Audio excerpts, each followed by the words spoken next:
a minha versão do Mundo Perdido de Adão e Eva tem um, digamos assim, uma anotação do John Walton aí, né?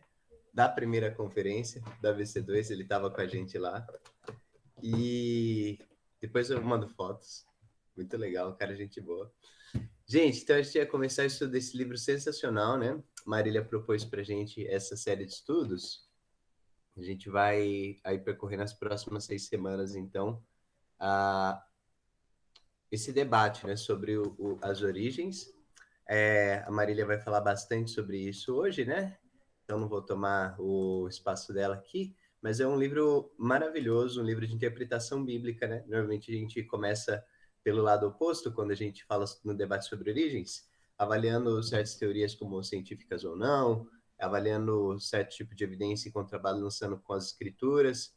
E por que não a gente olha para as escrituras também, né? Com um olhar detido, um olhar bastante piedoso, mas ao mesmo tempo reconhecendo a autoridade, tentando entender o que o texto tem para dizer para a gente no mundo de hoje, né? Então essa é a nossa pegada. Todos são muito bem-vindos. Eu não sei quem tem algumas pessoas novas, outros filhos voltando para casa. E a gente vai começar nosso encontro. Hoje a gente não vai ter o momento de devocional, mas eu queria que vocês se inclinassem as cabeças e a gente fazer uma oração juntos, tá bem? Para Deus abençoar esse nosso tempo e ordenar esse nosso tempo aqui. Senhor, nós te pedimos que o Senhor se faça presente nesse estudo. Sabemos que o Senhor é onipresente, sabemos que o Senhor é aquele que conhece todas as coisas, sabe aquilo que nós precisamos, sabe aquilo que o mundo precisa, o mundo inteiro precisa, sabe que esses debates que nós nos envolvemos muitas vezes são feitos sem piedade, sem misericórdia, são conduzidos sem a devida piedade, a verdadeira devoção que nós devemos a Ti. E por isso, Senhor, nós nos arrependemos. Nós sabemos que o Senhor é a palavra viva, encarnada no meio de nós, mas nós não damos ouvidos ao Senhor. Te pedimos que o Senhor coloque nos corações verdadeira fé para que possamos nos aproximar, Senhor, das Escrituras durante essa série de 6 semanas com devoção verdadeira, Senhor. Que possamos nos entregar ao que a sua palavra diz, possamos nos apropriar, Senhor, daquilo que o Senhor diz, mas não para tecermos os sentidos que nós queremos, mas para que o Senhor fale com a gente, para que a gente também possa explicar, para que a gente possa discorrer, para que a gente possa pessoalmente mesmo entender o que o Senhor tem para nos dizer por meio dessas passagens tão relevantes. Te pedimos que o Senhor nos abençoe, abra, Senhor, os nossos entendimentos, em particular, abra, Senhor, o nosso entendimento de cada um, em particular, Senhor, nos abençoa hoje na condução desse estudo. Abençoa a senhora Marília. Pedimos que o Senhor conceda graça à vida dela, conceda, Senhor, graça a cada um de nós, para que possamos aprender e desenvolver as virtudes, o caráter que o Senhor deseja em nós. Nós te pedimos em nome de Jesus. Amém. É com você, Mar. A Mar, então, vai apresentar a introdução, mais as proposições 1 e 2, né, Mar? É isso, né? E logo em seguida a gente vai ter um tempo de conversa e discussão. A 3 também. 1, 2 e 3. É isso aí. Isso aí, pessoal. Beleza, gente. Marília. Marília, tem muitas más. Eu vou tentar fazer um esqueminha aqui para apresentar. Peraí, vamos ver. Sempre aquele desafio, né, de fazer essas apresentações. E aí você fica com várias abas abertas e vai ficando meio doidinho. Mas vai dar certo.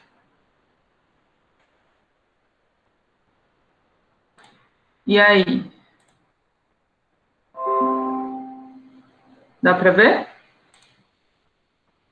Sim. Beleza. Eu não vou ver muito vocês, tá? Então, daí, qualquer coisa, vocês me deem um grito para eu voltar para a tela de vocês, porque eu preciso ver minhas anotações, meu slide e vocês. Então, é bastante coisa, né? Peraí. Então, beleza, gente. Já que tá tudo certo, se der errado, vocês me avisem. A gente vai começar, então, o estudo do livro. Deixa eu perguntar uma coisa. Vocês veem uma setinha, tipo, em cima? Vocês estão vendo uma setinha tampando o meu slide ou não? Não. Ah, então tá bom. Então, beleza, aqui eu vejo essa setinha, mas então ok. Então, a gente está começando o estudo do livro Mundo Perdido de Adão e Eva, como o Gesi falou. E eu já queria adiantar que é um grande desafio para mim, porque eu sou da filosofia, não tenho muita formação teológica, fora a minha vivência cristã e grupos assim que eu participo, mas assim, não sou formada em teologia, nunca fiz um estudo formal assim da Bíblia, então foi bem desafiador preparar esse estudo. Eu peço que vocês tenham muita paciência, compaixão também, e que Deus filtre as minhas palavras para passar para vocês e filtre o que vai chegar no coração de cada um, né? Então, para começar, eu queria falar um pouquinho sobre o autor, que é o John Walton, que o Gesiel tem o autógrafo aí, que ele vai mostrar todos os encontros, eu tenho certeza. Gente, olha que fofinho, eu achei essa foto que é dele numa videoconferência, então é isso aí, ele é gente como a gente, ele é professor de Antigo Testamento na Wheaton College, vocês falam assim, Wheaton, é assim, será? Bom, e aí, gente, ele tem estudado faz muito tempo essa questão da interpretação do livro de Gênesis, do contexto no qual Gênesis foi escrito, com estudos comparativos de outros documentos do Antigo Oriente Próximo, enfim, ele tem esse interesse muito forte há muito tempo e ele já publicou várias obras sobre isso, inclusive uma obra que eu descobri preparando esse estudo, que eu fiquei morrendo de vontade de comprar, que é um comentário histórico-cultural da Bíblia, e ele fez isso, lógico, com outros teólogos, né, não fez sozinho, mas, e tem esse livro, Genesis 1 as Asian Cosmology, que ele cita o tempo inteiro no Mundo Perdido de Adão e Eva, então parece que é um estudo um pouco mais aprofundado do que esse estudo que ele traz no Mundo Perdido, né?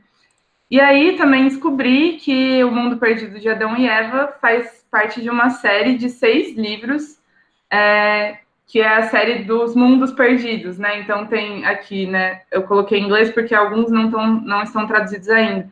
Então, o Mundo Perdido de Gênesis 1, o Mundo Perdido da Escritura, o Mundo Perdido... Ixi, agora o negocinho tá tampando. The Lost World of Israel's Conquest. Não sei traduzir exatamente essa palavra, Conquest. O Mundo Perdido do Dilúvio já foi traduzido. Que eu saiba é o Mundo Perdido do Dilúvio e o Mundo Perdido de Adão e Eva, que tem em português. Mas eu vi na Amazon os livros em inglês, eles estão bem baratinhos. Eu acho que dá para comprar essa série toda por menos de R$ 100, assim, fiquei empolgada também. Então, esse é um pouco do John Walton, gente. Assim, para a gente ver que esse livro não foi feito do nada. Esse livro está num contexto maior, de uma pessoa que estudou muito para fazer isso, né? Então, entrando no livro... inclusive o John Walton tem várias palestras no YouTube, para quem quer se aprofundar mais, mas não tem muito tempo de ler. Eu super recomendo assistir as palestras dele. Tem algumas no Faraday Institute for Science and Religion que eu assisti, que foram por elas que eu conheci ele. E é muito bom de você assistir assim, ouvindo lavando louça, sabe? É em inglês, mas ele é americano, então o inglês dá uma facilitada. Então, super recomendo. Então, entrando no livro, vou fazer uma breve introdução. Como o Gesiel já falou, inclusive na oração dele, a gente tem um grande debate aí, que inclusive é geralmente o debate que traz as pessoas para a ABC2, né? Que é o debate sobre as origens, e especificamente sobre as origens do ser humano. E é um debate muito acalorado, inclusive muitas vezes para nossa vergonha, porque acaba extrapolando os limites de um debate teológico, um debate acadêmico. E a gente gosta de tratar desse debate aqui com muito zelo, com muita caridade, né? E tentar fazer isso do melhor modo possível, como Deus nos ensina, né? Então, eu tentei, assim, talvez em vão, sintetizar um pouco do que é esse debate sobre as origens do ser humano. Então, a gente não vai entrar muito aqui em questões da origem do universo, Big Bang, essas coisas. Esse não vai ser o momento por enquanto, embora depois a gente vai ter outros estudos que vão tratar disso. E aí a gente tem as seguintes questões, né, dentro desse debate. A primeira questão é, a teoria da evolução é verdadeira? Ou ao menos, para não ter que ter esse peso, né, de uma teoria verdadeira, ao menos ela é o melhor que a gente tem hoje em termos de ciência? Então, ok, a gente pode responder sim ou não. No caso positivo, será que as afirmações da teoria da evolução entram em conflito com as afirmações bíblicas, em especial do livro de Gênesis? Para responder essa segunda questão, a gente precisa olhar para o livro de Gênesis e entender qual é a mensagem que ele está passando para a gente. E aí... Opa, peraí. Ah, tá. E aí a gente já tem um desafio a partir daí, né? Porque a gente tem a ciência, que se modifica o tempo todo, a própria teoria da evolução não é a mesma coisa que ela era alguns anos atrás. Então ela vai se atualizando, ela vai ficando mais detalhada, ela vai encontrando falhas também. Ao passo que a Bíblia é um objeto que a gente tem que ele é estático, ele é imutável, né? Só que como o próprio John Walton fala, a nossa interpretação da Bíblia não é estática e imutável, né? Quando a gente olha para a história da igreja, a gente vê debates de 2000 anos, né, ao longo de algumas questões de hermenêutica, de interpretação, e a história da interpretação de Gênesis 1 a 3, ela é tudo menos monolítica, ela é raramente consensual, quando você estuda a história da igreja e a história da teologia, né? Então, sempre houve várias alternativas que a gente tem para interpretar esses capítulos, e por isso o John Walton propõe, eu acho que ele fala isso de um modo muito feliz, que ele propõe que a gente não pode ser escravo irredutível de alguma tradição teológica. Então ele coloca a importância das tradições teológicas, e ele reconhece isso várias vezes ao longo do livro, mas ele reconhece que a gente pode ter novos insights emergindo, né? Porque, inclusive, a partir da própria ciência, não no sentido de a teoria da evolução vai mudar a interpretação da Bíblia, mas no sentido de que, conforme a ciência vai se desenvolvendo, a gente tem maior acesso às línguas originais, a gente tem descobertas de novos documentos, descobertas de novos artefatos, então a gente vai tendo cada vez mais elementos para nos ajudarem na interpretação bíblica. E aí, para isso, a gente sempre tem alguns princípios, eu quis colocar até em uma cor diferente, que o John Walton coloca esses princípios teológicos que ele vai seguir o livro inteiro. Então, se você está com algum pé atrás aí, fica tranquilo, porque essas coisas ele vai seguir. E ele, então, coloca, né, que a Escritura possui autoridade e inerrância, que Deus teve papel íntimo e ativo enquanto Criador, independente dos mecanismos que ele utilizou, independente do tempo que ele gastou. Deus teve papel como Criador. E que a criação material foi ex nihilo, ou seja, a partir do nada, e que fomos todos criados por Deus, e que houve um ponto no tempo em que o pecado entrou no mundo, gerando a necessidade de salvação, que veio por meio de Jesus. Então, esses são os princípios principais, né? Tem outros aí, mas são os princípios principais que ele vai seguir ao longo do livro. E o que ele vai argumentar, basicamente, ele não vai detalhar esse argumento ao longo do livro, mas tudo que ele vai trazer vai corroborar para o argumento de que, eu não vou ler essa citação, vou tentar explicar para vocês, mas que a percepção de ameaça que a gente tem com algumas teorias científicas, ela é exagerada. Então, muitas vezes a gente tem essa ideia de que a teoria da evolução é uma ameaça para a nossa crença na Bíblia. E ele vai propor que isso é uma percepção exagerada. Ele fala que, embora a gente não deva aceitar cegamente, né, os resultados científicos, desde que eles sejam questionáveis cientificamente, embora a gente não deva aceitar cegamente, tudo bem, porque a teoria da evolução não vai ser uma ameaça para a nossa crença bíblica. Então, se você está em cima do muro com relação a isso, vem entender melhor, participa dos encontros. Se você concorda com o que ele está falando, cola com a gente para você ensinar a gente, para a gente poder aprender com você. E se você discorda do que ele está falando, sua presença é obrigatória, porque aí você vai entender todos os contra-argumentos para a sua posição. Então, eu convido especialmente as pessoas que discordam das colocações dele para colarem mais no encontro, para lerem mais afinco, não para se convencerem, mas para entenderem quais são os contra-argumentos que vocês podem ouvir com relação à crença, né, de vocês. Tô vendo no chat, viu? Só para falar. Então, voltando para aquele debate que o Gesiel falou, como que o John Walton vai abordar esse debate? Ele vai abordar de baixo para cima, tá bom, gente? Ele não vai falar sobre teoria da evolução, ele não vai questionar ela, mas também não vai falar que ela é a teoria última a respeito de tudo, só que ela é um consenso científico, mas ele vai começar olhando para o livro de Gênesis. Então, esse livro é basicamente para a gente entender o que nos diz o livro de Gênesis, em especial com relação às origens do ser humano, tá? Os outros livros daquela série de Mundos Perdidos vão tratar de outros pontos do livro de Gênesis. Se Deus quiser, a gente vai estudar todos eles um dia. E aí, então, ele coloca que o texto bíblico precisa reter autonomia sobre a tradição, mas que a gente precisa estar sempre desejoso para retornar ao texto com esse olhar renovado. E esse olhar renovado pode, inclusive, reconfirmar a tradição, né? Então, não é nada que ameace a autonomia do texto bíblico. E então, é isso que ele vai fazer, então é isso que a gente vai fazer aqui. Então, a proposição 1, ela é bem básica, mas ele tem muito a dizer sobre isso, que é Gênesis é um documento antigo. Ok, vamos ver o que ele quer dizer com isso. Então, ele começa falando que Deus investiu a sua autoridade em autores humanos, né? A gente sabe que não foi o próprio Deus que, né, se materializou no mundo e escreveu os textos bíblicos. Então, como ele investiu essa autoridade, ele acomodou a sua palavra para os autores humanos, isso torna necessário que a gente precise compreender a intenção comunicativa do escritor humano. Então, que a gente tenha esse olhar quando a gente olha para o texto bíblico, de que existe uma intenção comunicativa e que essa intenção comunicativa está imbuída de pressupostos culturais do próprio autor humano, que são pressupostos culturais diferentes do nosso. E a nossa interpretação deve partir das suposições do mundo do autor e não do nosso mundo.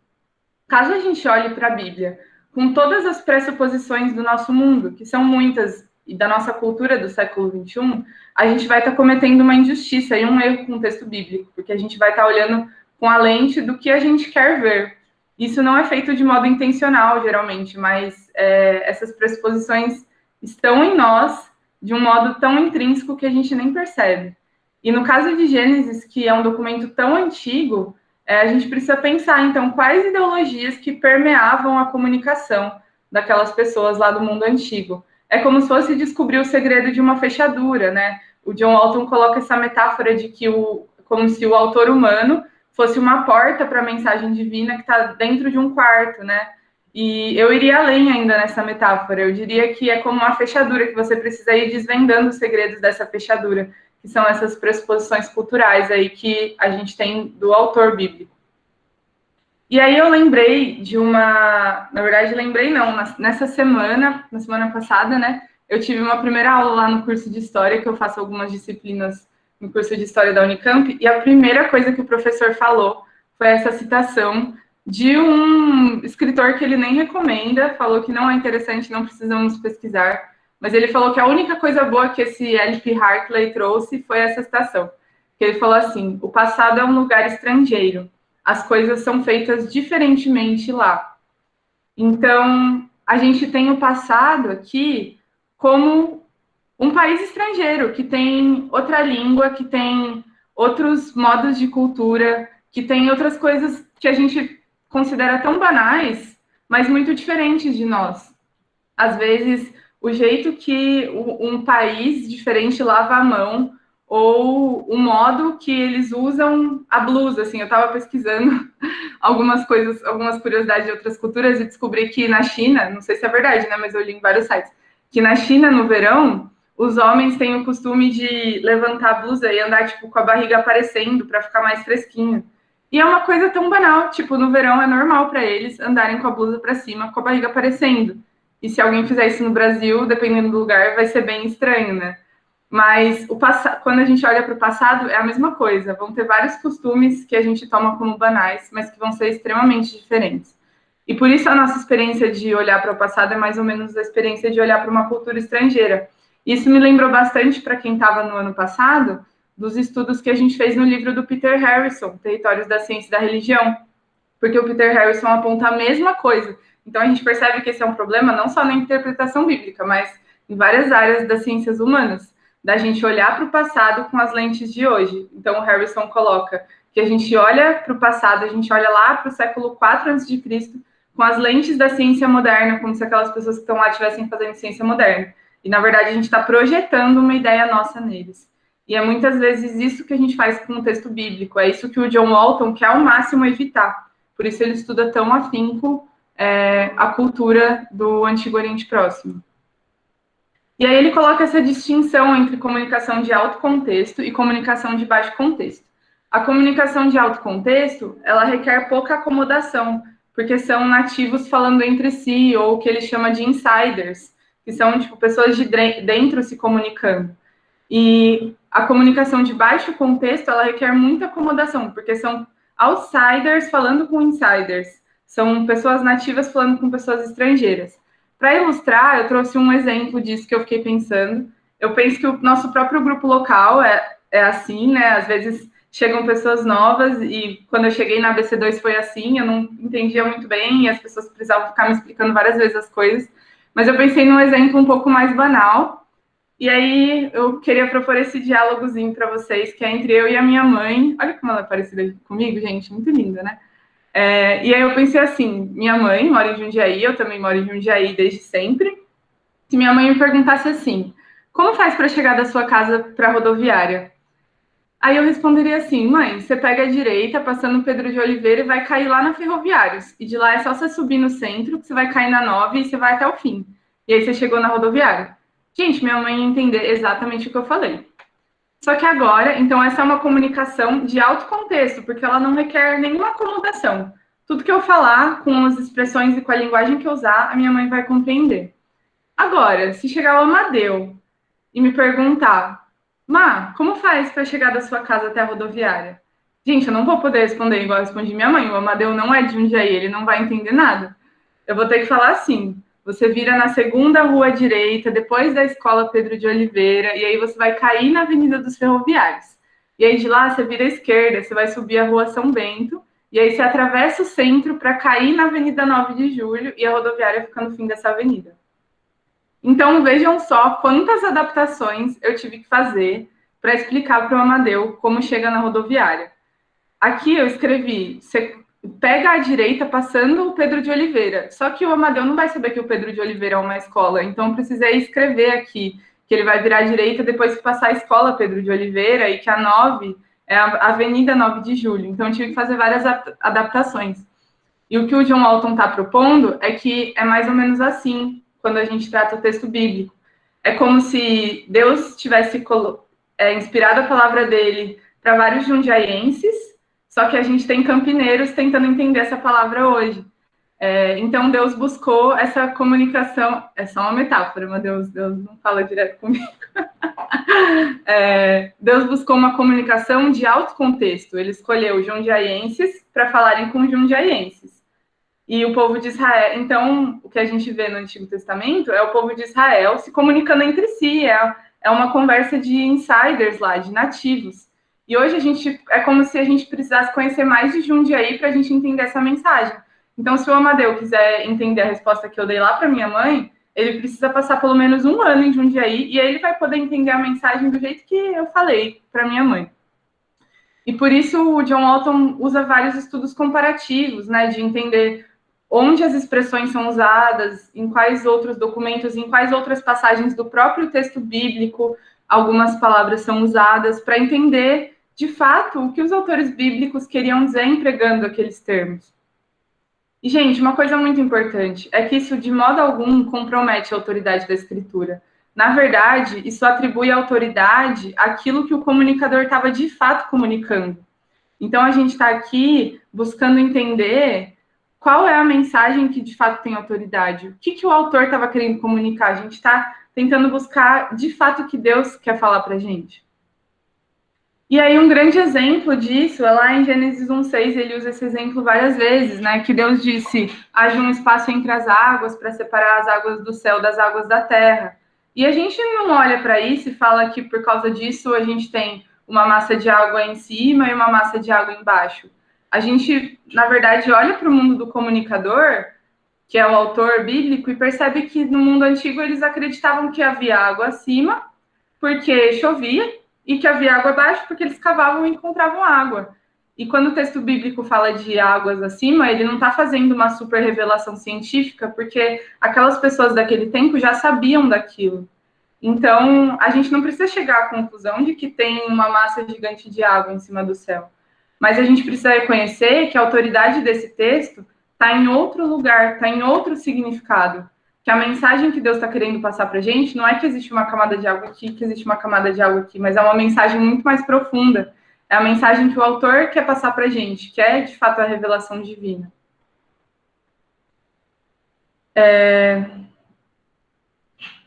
E aí, então, ele fala, né, que ele reconhece que, embora a Bíblia tenha sido escrita para nós, e foi... O que vocês estão falando? Eu errei alguma expressão? Não, tudo certo. O pessoal está só comentando aqui sobre o alto contexto, baixo contexto. Ah, tá bom. A outra... Ah, tá, você está falando com a Mayra. Entendi. Tá bom. Então, o que ele fala, né? Que a gente reconhece que, embora a Bíblia também tenha sido escrita para nós, então ela foi escrita de fato para todos, nós não somos seu público-alvo, nós não somos a audiência primeira. E ao lermos o texto a partir das ideias modernas, das ideias de hoje, a gente diminui a autoridade do texto e a gente confere autoridade para nós, para a nossa cultura e para as nossas ideias, ao invés de conferir autoridade para o texto bíblico. Gente, isso tem sido feito muito, isso tem sido feito a rodo no meio cristão, e eu penso que a gente tem que tomar muito cuidado com isso quando a gente olha. E ele coloca essa questão que eu acho assim, por mim, depois podia até parar o estudo, sabe? Que ele fala, que ele pergunta, né? Existe alguma revelação nova pertencente à ciência na Bíblia? A Bíblia faz alguma revelação científica no que diz respeito, pelo menos, aos eventos regulares, né, da mecânica habitual? Então, quando a gente abre a Bíblia, a gente vai encontrar algo como o Teorema de Pitágoras, sabe? Ou a gente vai encontrar a primeira lei de Newton. Ele fala que não, que todos os aspectos regulares no mundo, todos os aspectos científicos que a Bíblia traz, simplesmente refletem as perspectivas e as ideias daquelas pessoas que estavam, que eram a audiência primeira. Então, que não vai ter uma nova informação, que Deus não vai fazer uma revelação científica para os israelitas sobre a operação do mundo. Depois, no debate, a gente fala um pouquinho mais sobre isso. Então, ele fala que a Bíblia relata eventos históricos que envolveram a ciência, como ele cita, né, o dilúvio, mas que os antigos não entenderam, né? Eles não entenderam cientificamente como a gente entende hoje. E nesse caso, ela não oferece uma revelação, mas ela só está descrevendo um evento, né? E quaisquer explicações científicas que a gente possa ter, elas não vão ter autoridade do texto, né? Então, se a gente tem uma explicação científica para o dilúvio hoje, essa explicação não tem autoridade bíblica, ela tem autoridade científica. E a autoridade bíblica é maior que a autoridade científica, mas são coisas muito diferentes, né? Então, ele fala que o melhor caminho para a gente reconhecer as distinções entre o pensamento antigo e moderno é a gente começar a nos atentar para o mundo antigo. Como leitores estrangeiros, a gente vai tentar ao máximo entender a cultura na qual aquele texto foi produzido. E é isso que ele vai fazer. Então, é isso que ele quer dizer quando ele diz Gênesis é um documento antigo. Vamos entender a cultura antiga para entender Gênesis. Então, essa é a primeira proposição. A proposição 2 já vai aprofundar um pouquinho mais. Então, a gente vai começar a entender o que é esse mundo estrangeiro, quais são os costumes dele, se eles, no calor, os homens andam com a blusa levantada ou com a blusa abaixada, qual é o modo que eles lavam a mão, se eles usam sabonete líquido ou se eles usam sabonete em pedra. A gente vai querer entender tudo isso para poder entender o livro de Gênesis. Então, a segunda proposição diz que, no mundo antigo e no Antigo Testamento, o foco do criar é estabelecer a ordem pela atribuição de papéis e funções. Então, peraí, a gente vai entender melhor o que é essa palavra criar. Então, primeiro a gente precisa colocar de lado as nossas suposições culturais para entender o texto e ver o que ele diz. E aí, depois que a gente fizer isso, a gente vai ver, inclusive, o contexto mais amplo do Antigo Oriente Próximo. Então, a gente primeiro olha para o texto e depois a gente vai olhar para o contexto em que ele foi produzido. E aí a gente vai determinar o que na Bíblia é entendimento do comunicador e o que é revelação para nós. Então, é isso aí, nossas pressuposições e o contexto do Antigo Oriente Próximo dos israelitas. Primeiro a gente vai entender um pouco o que é esse verbo criar para nós hoje. Porque, gente, essas coisas são tão banais, elas estão tão intrínsecas para a gente, são tão sem pensar que a gente nem percebe. Mas o que ele coloca, e aí ele vai assim, você olha e você fala, nossa, verdade, porque ele coloca várias coisas que a gente acredita e que a gente nunca pensou sobre, né? Então ele coloca que no nosso mundo moderno, a ciência é sempre a fonte de verdade mais confiável. Então, no mundo moderno, a gente se apoia na ciência para falar qualquer coisa, inclusive às vezes, muito erroneamente, na minha opinião, para falar da Bíblia. E aí ele coloca, então, que a ciência, para a gente, é o poder máximo, né, de autoridade, e que, nesse sentido, a ciência, como algo que olha para o mundo material, a gente acaba tendo um viés muito materialista, muito naturalista para olhar para a realidade. Então, quando a gente pensa em criar, a gente sempre pensa em termos materiais, como se criar fosse levar algo que não é material para algo que é material. E a gente vai ler Gênesis, assumindo que quando Gênesis fala criar, ele está se referindo ao cosmos material.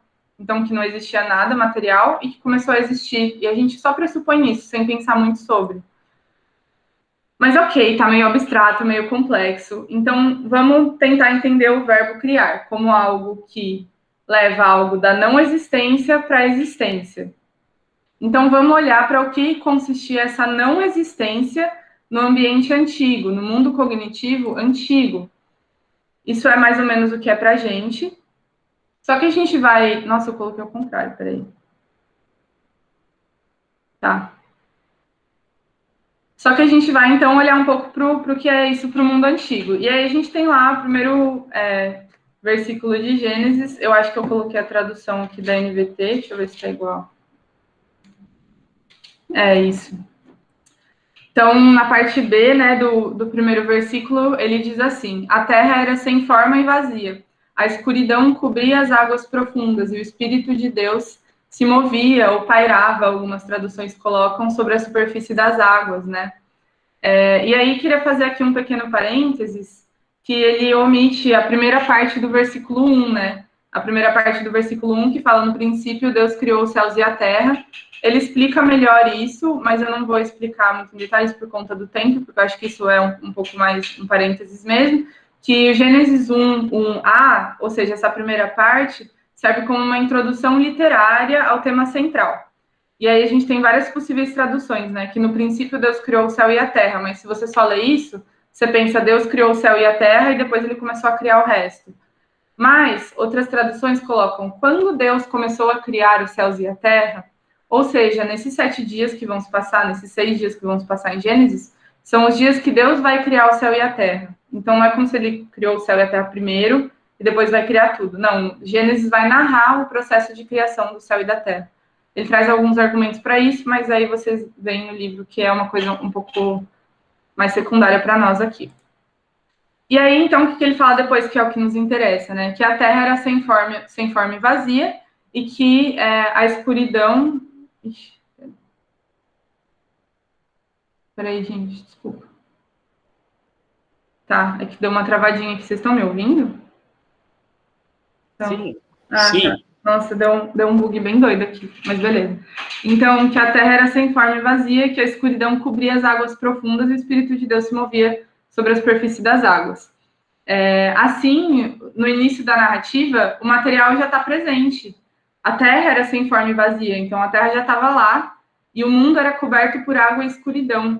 E escuridão e mar, né, depois ele vai explicar isso melhor, para o contexto dos israelitas, são condições de não ordem, né? A escuridão é um pouco mais intuitivo para nós, mas o mar como uma terra desconhecida, como uma coisa bagunçada que eles não entendiam muito, né? Então, peraí. E aí ele começa a dar uma olhada, então, nos termos em hebraico, e aí eu também queria avisar aqui que eu nunca estudei hebraico, então eu nem sei como pronuncia. Se alguém sabe pronunciar essa expressão, pode ligar o microfone para falar, inclusive. Vou dar 3 segundinhos para alguém falar. Tohu Vabohu. Tohu Vabohu, assim mesmo? Vabohu. Vabohu. Boa. Nem sei quem falou, mas acho que tá certo. Então a gente vê, acho que foi o Arthur, né? Acho que a gente vê essa... Então a gente vê essa expressão várias vezes ao longo da Bíblia, ao longo de outros documentos antigos, e ela é traduzida aqui por sem forma e vazia, mas o John Walton vai propor que essa não é uma tradução tão interessante. Mas, de qualquer modo, isso implica que a matéria já está presente, mas que ela está sem forma e que ela é como se fosse um palco vazio que Deus vai ir lá colocar os atores, né? Mas vamos olhar melhor para essa expressão tohu. Ele fala que essa expressão tem 20 ocorrências só no Antigo Testamento, né? E várias ocorrências dessa colocam, como ele traduz, né, como uma terra selvagem, desolada, como algo que foi resultado de uma grande destruição, inclusive do juízo de Deus, ou ainda aquilo que não tem propósito ou significado. E ele traz esse versículo de Isaías 41, que está se referindo aos ídolos que o povo de Israel construía. E que, então, ele diz assim, usando a expressão tohu vabohu. Nossa, difícil. Que ele fala que os ídolos, né, são objetos tolos e sem valor, são vazios como vento. Então, a gente pode pensar, ele propõe isso, que essa expressão, ela denota algo que não tem propósito, que não tem valor, que não tem ordem, que não tem função, não tem um papel em alguma estrutura maior. E é assim que ele está descrevendo a Terra, né, antes de que fosse iniciado o processo de criação de Deus. Isso é muito bonito. Antes do processo de Deus começar a criar o mundo, aquilo não tinha propósito algum, era algo sem valor, algo que não tinha função. Então, essa é a condição de pré-existência. Isso é o que é o não criado para o povo israelita, lá daquele contexto de Gênesis 1. Não é a carência de matéria, não é a ausência de material, mas é a ausência de ordem, a ausência de propósito. E para Israel, a criação resolve essa ausência. A criação dá um propósito, dá uma ordem, dá uma função. E aí isso, inclusive, é corroborado por mitologias egípcias e babilônicas, que funcionam do mesmo modo. Ele dá exemplos disso, mas eu não vou trazer esses exemplos por questão de tempo mesmo.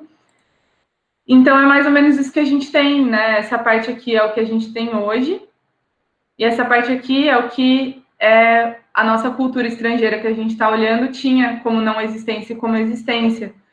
E aqui eu tentei fazer isso em 10 minutos, mas vocês imaginam tanto de coisa que a gente não consegue descobrir quando a gente olha com mais calma, né? Para o que aquela cultura estava pensando. E aí, depois disso, ele vai... Peraí, só um parênteses. Eu sei que eu falei aí que existia matéria, então a gente tá... Parece que o negócio da criação ex nihilo parece estar meio ameaçado, mas calma que no final a gente vai explicar isso melhor, tá bom? Como eu falei, esse é um princípio teológico que o John Walton segue, então isso vai voltar depois. E aí, então, a gente vai olhar para o verbo criar, e ele vai começar a examinar esses verbos no original, também não sei pronunciar, se alguém souber, quiser falar aí. Dou-lhe uma. Qual verbo, Má? Esses dois que estão aí na tela. Bará?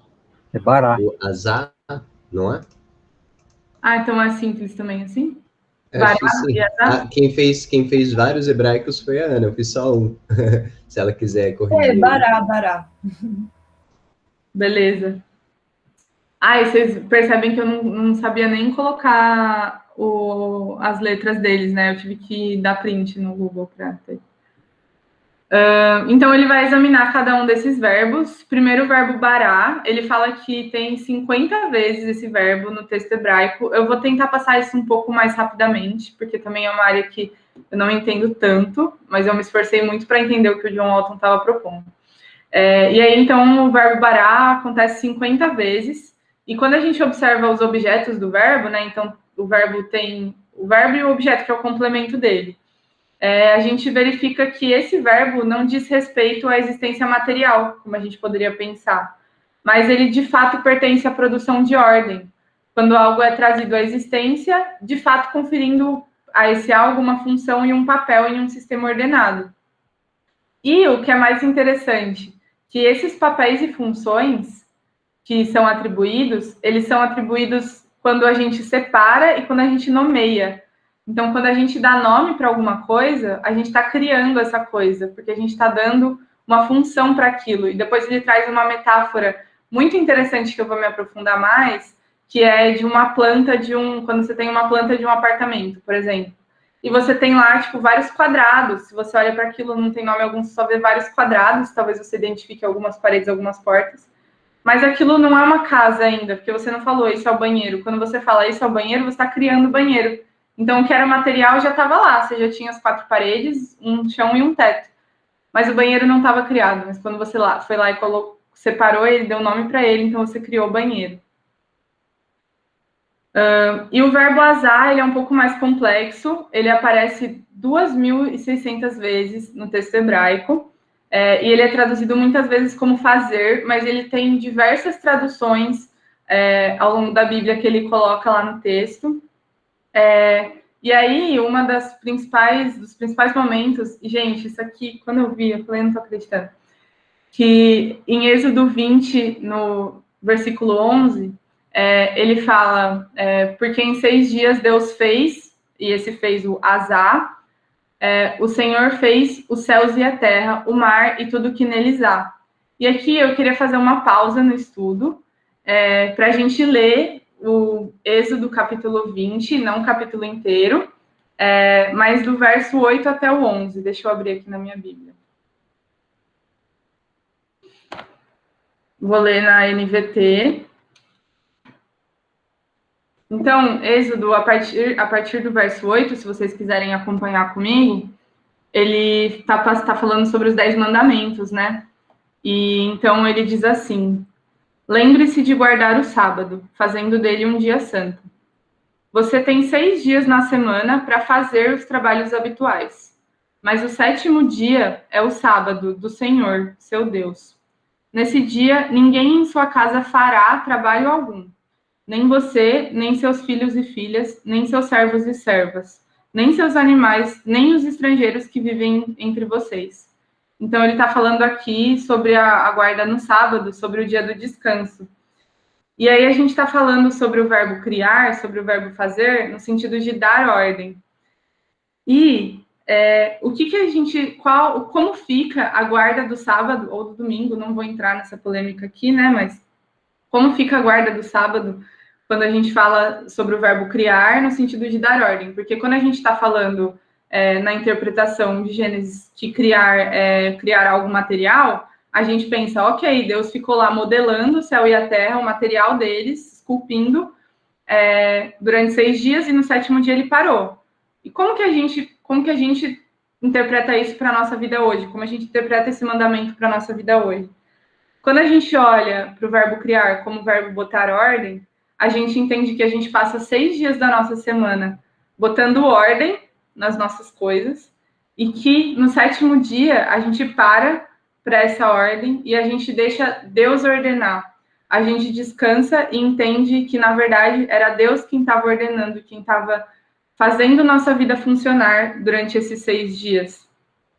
E isso, para mim, faz muito mais sentido, porque, na verdade, no nosso trabalho, a gente passa a semana inteira tentando ordenar nossa vida, correndo atrás do que a gente precisa, de ordenar nossas finanças, de ordenar nosso trabalho. E, na verdade, quem está fazendo essa ordem é Deus, né? Nós somos apenas, assim, instrumentos dele, na nossa própria vida. E por isso que ele coloca que azar não significa criar algo material. Porque no versículo 10, ele fala que nesse dia, no 7º dia, ninguém na sua casa fará trabalho algum. Ou seja, azar trabalho algum.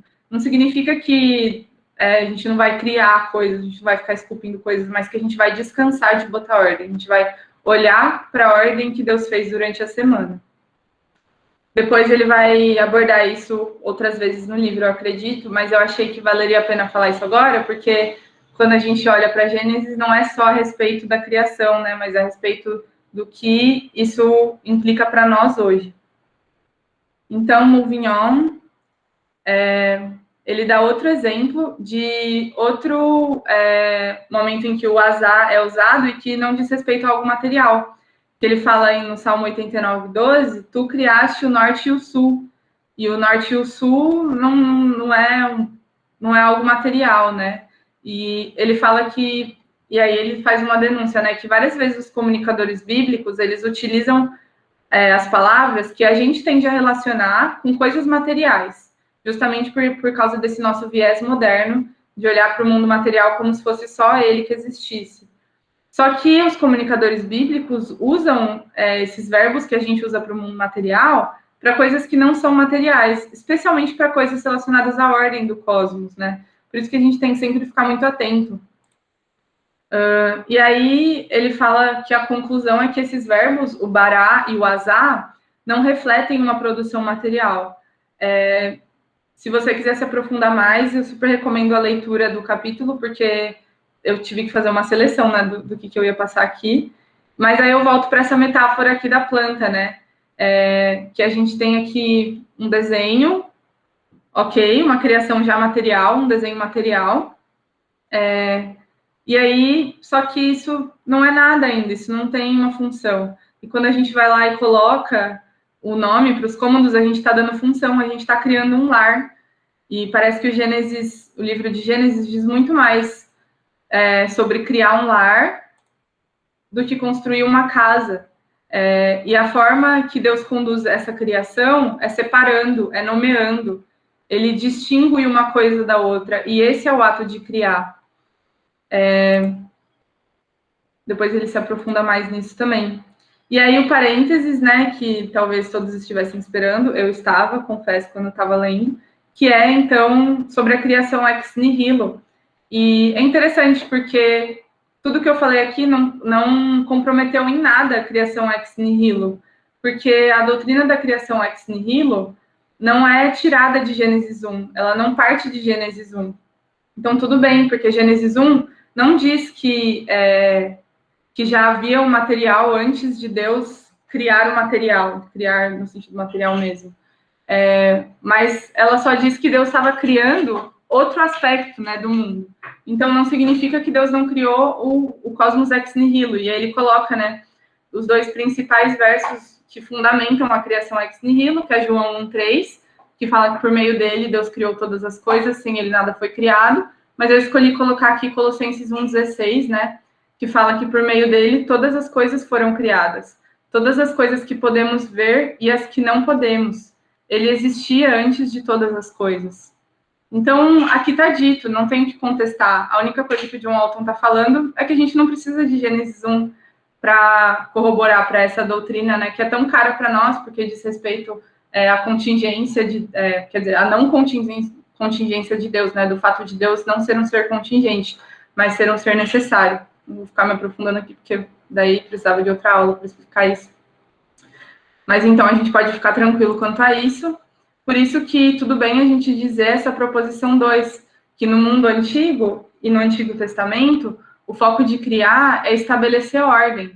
Estabelecer ordem por meio de atribuição de papéis e funções. E aí a gente tem duas ideias que partem disso, que depois ele vai desenvolver mais no texto, mas que eu já queria dar um insight aqui, né? Que em termos bíblicos, a ordem está relacionada a um espaço sagrado. O espaço sagrado ele é sempre o centro da ordem, porque a fonte da ordem é o próprio Deus. Deus é quem ordena. E o espaço sagrado é o centro dessa ordenação. E quando Deus estabelece a ordem, ele está estabelecendo um espaço sagrado. Deus está criando um espaço para ele habitar. E tudo isso vai estabelecendo, né, o foco do livro, que é a questão das origens humanas, mas depois ele vai falar sobre como essa narrativa que a gente vê em Gênesis 1, Deus construindo um espaço para ele habitar, um espaço para ele estar com a gente, para ele ordenar esse espaço, né? Então, o relato da origem cósmica ela é menos material do que a gente pensaria, do que a gente poderia pensar com os nossos olhos modernos. E assim também a gente já pode ter um vislumbre, que o relato das origens humanas também pode ser menos material do que a gente está pensando, mais relacionado à ordem e função. Então, vamos entrar um pouquinho mais agora nessa parte das origens humanas, na última proposição. Espero fazer ela nos próximos 10 minutos, que diz que Gênesis 1 é um relato de origem funcional e não material. E aí, nessa proposição, ele vai analisar cada dia de Gênesis, para ver o que cada dia de Gênesis está relatando. Então, a gente tem um princípio geral. Gênesis fala sobre uma ordem funcional e não material. Origem funcional e não material. Vamos ver se é isso mesmo? Vamos olhar para cada dia e ver o que Deus fez em cada dia, como Deus criou em cada dia? Bora lá. Dia 1. Peguei aqui a Ara, tá? Eu acho a tradução da Ara. Então, no dia 1, o que aconteceu? Deus disse, haja luz, e houve luz. E Deus viu que a luz era boa, e fez a separação entre a luz e as trevas. Deus chamou a luz de dia, e chamou as trevas de noite. Houve uma tarde e uma manhã, primeiro dia. Gente, eu acho, assim, para mim a beleza literária desse texto já valeria, assim, também não precisava de mais nada, sabe? Mas, enfim, o resultado final do primeiro dia é a nomeação do dia e da noite. Então, parece que o que ficou, o que é de principal no primeiro dia é Deus dando nome para o dia e para a noite. E dia é o período que há luz e noite é o período que há escuridão.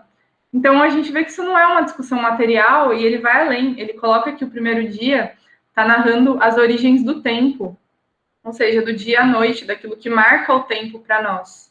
E o tempo é o que ordena a nossa existência, né? E o tempo é uma função, não é um objeto material. Então, aqui a gente já começa a entender aquele princípio que ele colocou, de Deus criando como Deus dando ordem, como Deus dando função.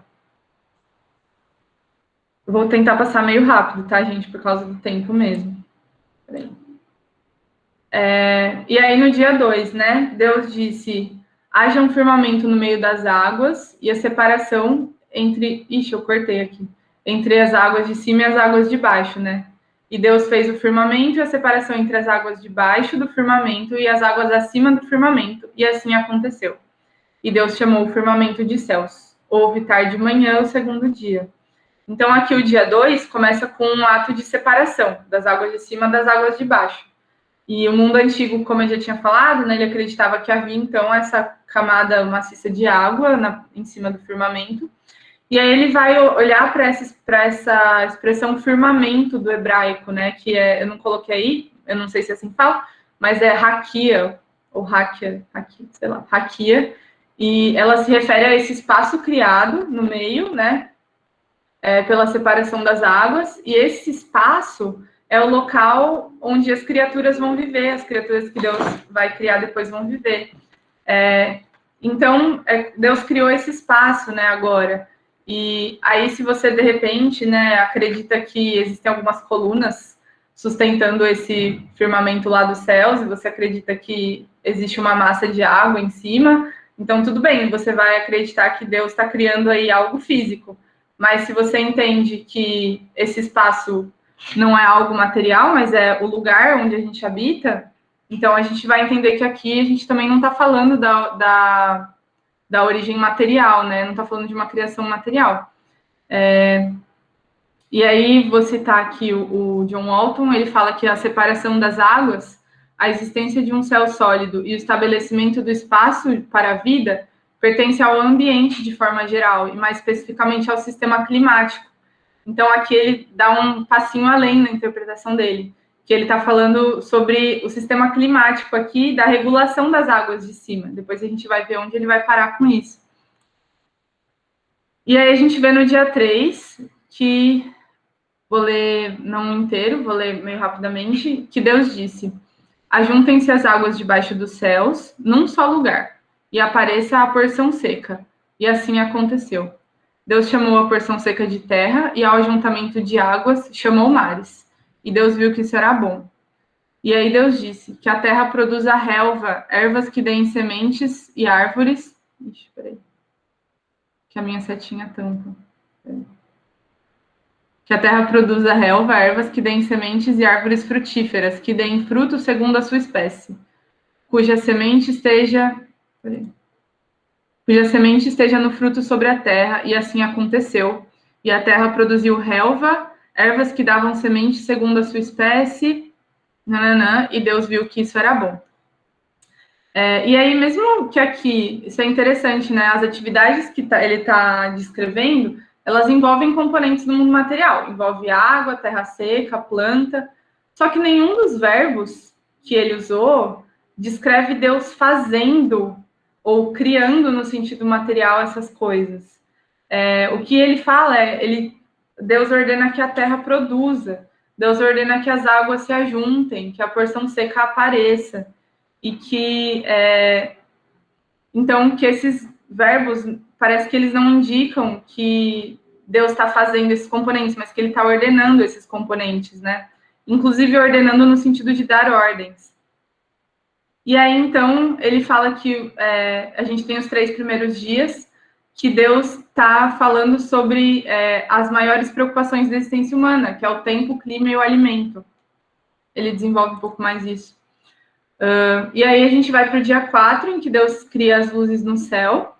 Então, se os 3 primeiros dias eles abordam as maiores funções do cosmos, né, que é o clima, o alimento e o tempo, no dia 4 a 6, Deus vai colocar os funcionários, e funcionários não no sentido de empregados, mas no sentido dos atores, né, que vão cumprir aquelas funções.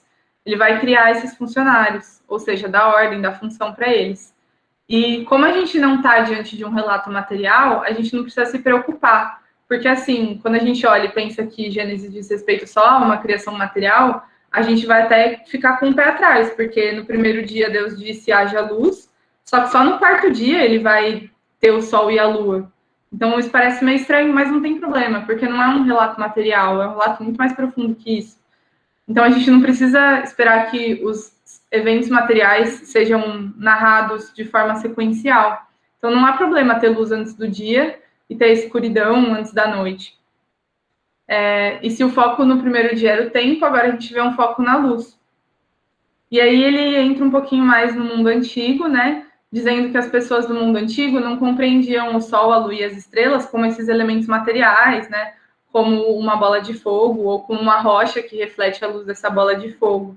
Mas eles pensam como luminares, né? Essa palavra luminares ela é um tanto quanto abstrata. Então, esse relato, ele diz respeito aos papéis atribuídos a esses luminares, que é separar o dia e a noite, que é indicar as estações religiosas, os dias e os anos, e que é, de fato, governar o dia e a noite. Gente, vou tentar ir um pouco mais rápido, porque o tempo está acabando. No dia 5, então, Deus cria os seres vivos do céu e do mar. Então, ele vai instalar esses funcionários e vai dar uma função para eles. É como se ele estivesse colocando uma mobília que preenche um cômodo, né? Nesse momento. Então, ele vai embelezar e essa mobília vai possibilitar que o cômodo cumpra as suas funções. Então, enquanto o cômodo está vazio, um banheiro vazio, sem privada, sem chuveiro, sem pia, não vai conseguir cumprir sua função. Mas quando você coloca uma privada e fala que aquilo é uma privada, para que aquilo vai ser usado, você está dando a função do banheiro. E aí ele coloca da função dos pássaros e dos animais marítimos sobre embelezar o mundo, e ele fala sobre a benção da fecundidade que eles recebem, né? Não vou entrar nisso agora. Mas uma coisa interessante que vale a pena falar é que Deus várias vezes, né, o autor bíblico usa várias vezes a expressão de acordo com as suas espécies. E é interessante que isso é uma expressão de ordem muito forte, que Deus cria as coisas de acordo com as suas espécies, ou seja, um tubarão não vai parir um caranguejo, ou se você plantar uma semente de margarida, ela não vai nascer uma rosa. Não, é tudo muito ordenado para que as coisas aconteçam de uma forma que sirva o próprio ser humano, né? Então, vou passar essa parte. Bom, no dia 6, então, Deus está comissionando a Terra para produzir as criaturas vivas. Eu vou ler o dia 6 porque ele é muito importante. Então, Deus disse que a Terra produza seres vivos, conforme a sua espécie. Animais domésticos, animais que rastejam e animais selvagens, segundo a sua espécie. E assim aconteceu. E Deus fez os animais selvagens, segundo a sua espécie, e os animais domésticos, segundo a sua espécie. E todos os animais que rastejam sobre a terra, segundo a sua espécie, e Deus viu que isso era bom. E Deus disse, façamos o ser humano à nossa imagem, conforme a nossa semelhança. Tenha ele domínio sobre os peixes do mar, sobre as aves do céu, sobre os animais domésticos, sobre a terra e sobre todos os animais que rastejam pela terra. Então, ele começa assim, que a terra produza, né? E é engraçado, porque ele fala que as observações daquele tempo, né, vamos novamente retomar, que eles não tinham a ciência moderna, não tinham as técnicas que a gente tem hoje, e as observações daquela época indicavam que a terra trazia os animais.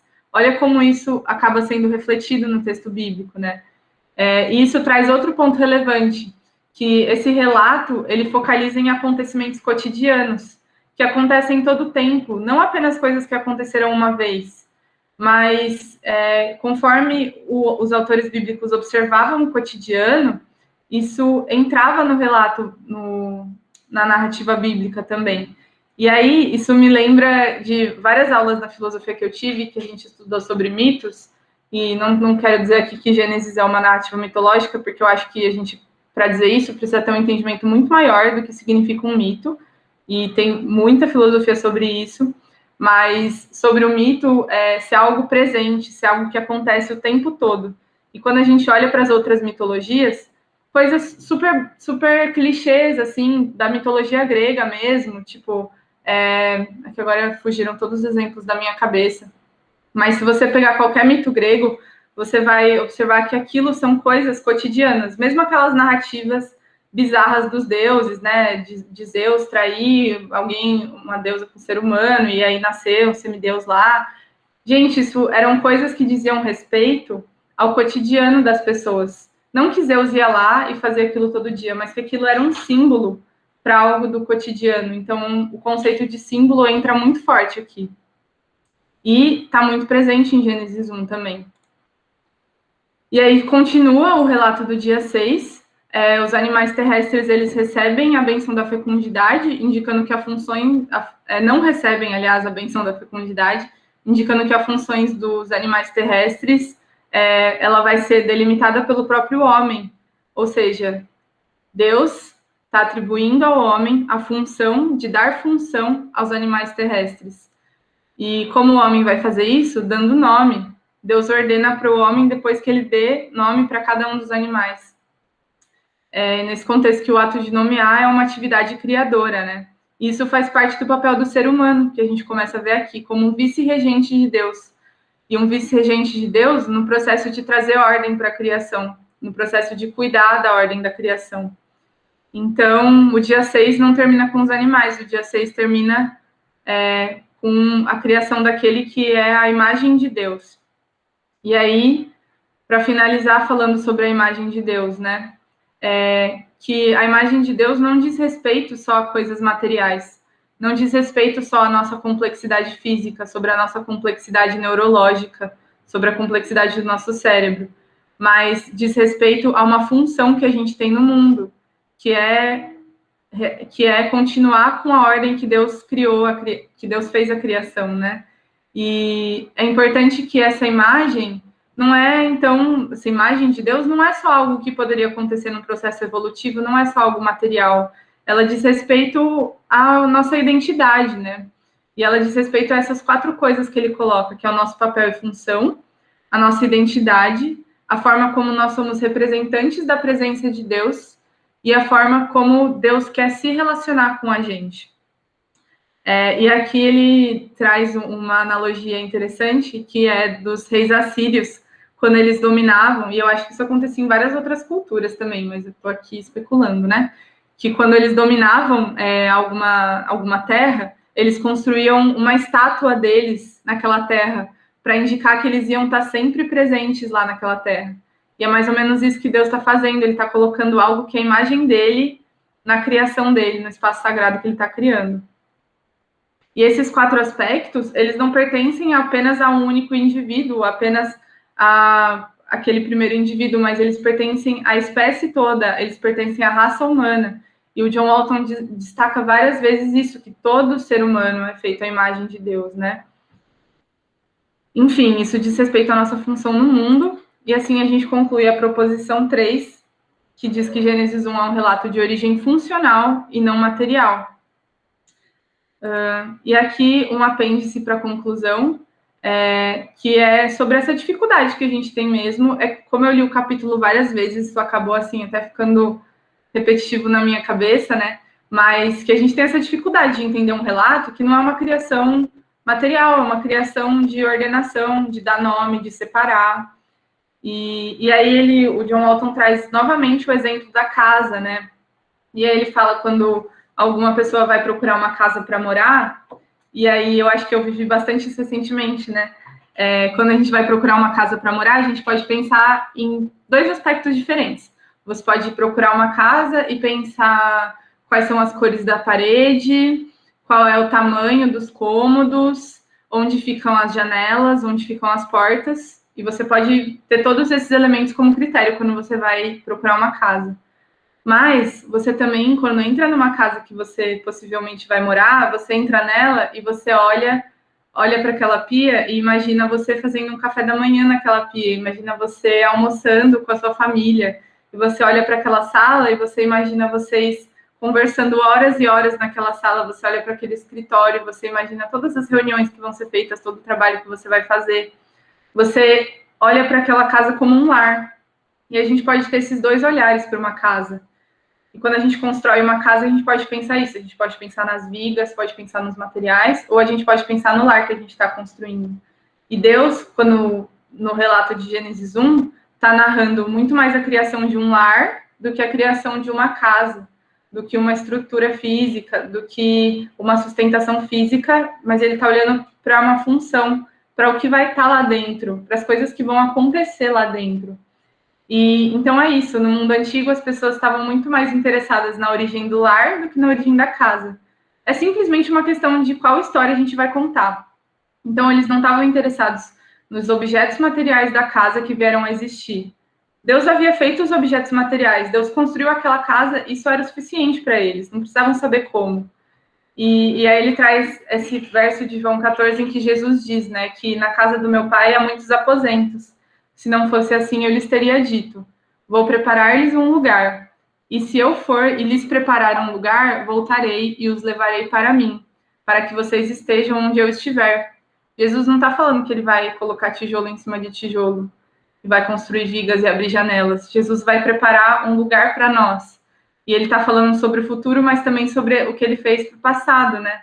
E o cosmos foi preparado para nós com esse propósito, que é que nós estivéssemos onde Deus está.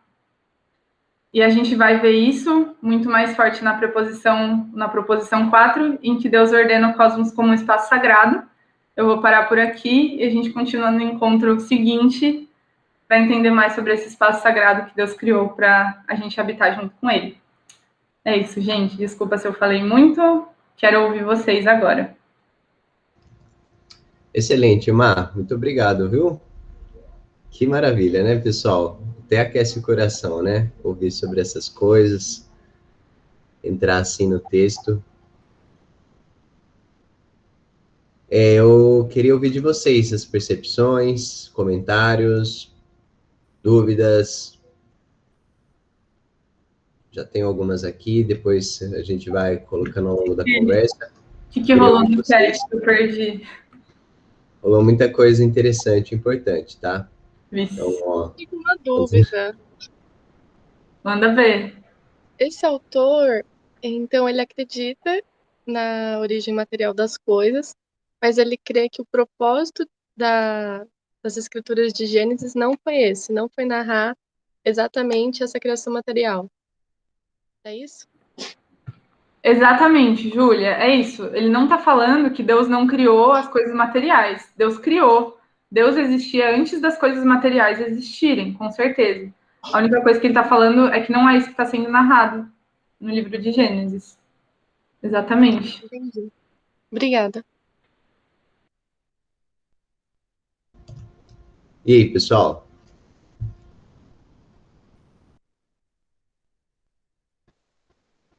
Sei que todo mundo tem algo para falar aí, porque todo mundo.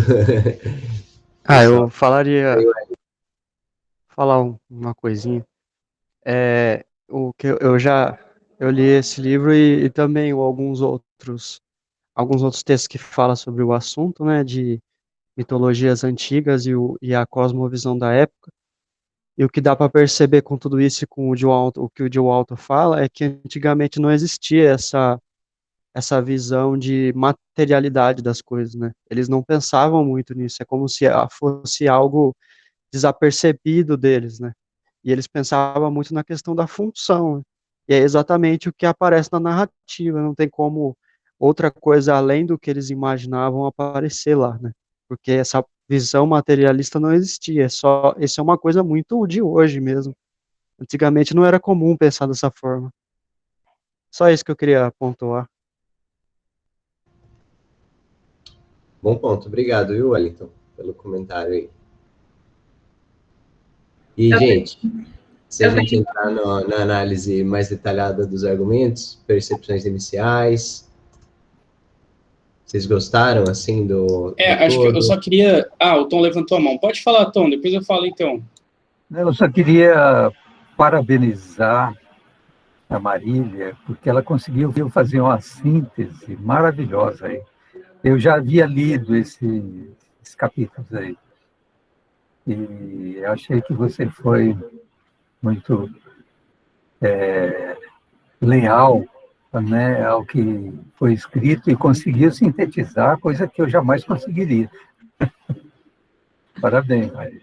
obrigada, Tom. Fico feliz por isso.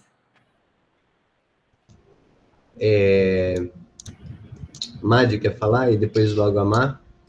Pode ser, beleza, eu falo então. Pode O que eu abaixar a ia mão. colocar só é que, assim, acho que complementando um pouco a questão que a Júlia colocou, de que as preocupações, no passar dos séculos da humanidade, né, e das diferentes formas de se pensar, as preocupações vão mudando bastante. Então, a gente passa de um momento, como o Wellington falou, no sentido de que não se percebia a materialidade, no sentido de que era o que era, né? Não se tinha essa necessidade de se criar um pensamento sobre aquilo que é o material do jeito que se criou depois. Tinham outras necessidades, né? Que eu acho que é isso que o Alton está colocando. E que cada época vai trazendo questões novas, né? E que o problema é sempre quando a gente pega questões que não são da época que aquele texto foi escrito e a gente faz essas perguntas para esse texto. E isso pode ser perigoso, que é justamente o caso de perguntar, bom, então, onde que cabe a teoria da evolução em Gênesis? E essa é uma pergunta complexa, porque a teoria da evolução é muito depois do livro de Gênesis. Então, que é só para a gente não cometer o risco de ser anacrônico, né, de pegar, de lidar com o tempo de uma forma complicada, de impor categorias que são de um tempo, que são de uma sociedade diferente, e jogar isso para analisar uma outra sociedade que é muito diferente. A gente sempre vai estar fazendo isso, mas é necessário ter certos cuidados, vamos dizer assim, né? Então, essa preocupação de saber, bom, mas então foi em 7 dias, mas na verdade isso é um tempo cronológico, no sentido de 7 dias mesmo, ou ele está falando de um processo de milhões de anos? Quer dizer, essa pergunta não faz sentido naquela época, porque essa é uma pergunta que a gente só consegue fazer do ponto de vista moderno, do ponto de vista da ciência moderna, que aparece aí, sei lá, tem todo um processo a partir do século, sei lá, 15 ou coisa do tipo. Então, sempre tomar esses cuidados. Aí, peraí, eu ia falar mais alguma coisa sobre essa questão das perguntas diferentes. Da questão dos 7 dias. Então, por exemplo, eu lembro, acho que foi o Marcelo que falou, né, Gesi, que acho que foi Agostinho, me corrija se eu estiver errado, que, por exemplo, na época de Agostinho, que foi ali século IV, V, a questão não era, mas 7 dias, isso é muito pouco, né, que a gente olha e fala, não, porque foi em bilhões de anos. Mas, na verdade, o que a questão de Agostinho, o que o inquietava, na verdade, era que 7 dias era muito tempo. Para um Deus onipotente criar as coisas, 7 dias é muito tempo. Então, como que raios a criação se dá em 7 dias? Então, eu acho que, veja como cada época e cada época traz as suas inquietações, traz os seus questionamentos, e sempre a gente tem que estar de olho nisso. Eu acho que é aí que o Alton está posicionando a gente com relação ao texto.